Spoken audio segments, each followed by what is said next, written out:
விநாயகர் சதுர்த்தி பூஜைக்காக எங்கள் ஏரியாவில் எங்கள் விநாயகர் கோவில் ரெடி ஆகிக்கிட்டு இருக்கிறது தான் நீங்கள் பார்த்துட்டு இருக்கிறீங்க.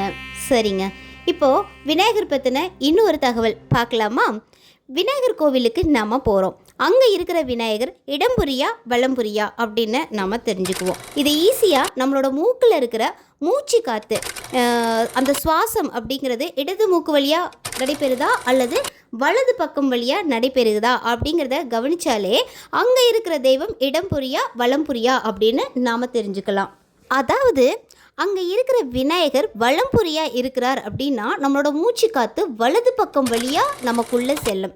அதுவே இடம்புரியாக இருக்கிறார் அப்படின்னா இடது பக்கம் அந்த நாசி அந்த துவாரம் வழியாக நமக்கு மூச்சு காற்று உள்ளே செல்லும்.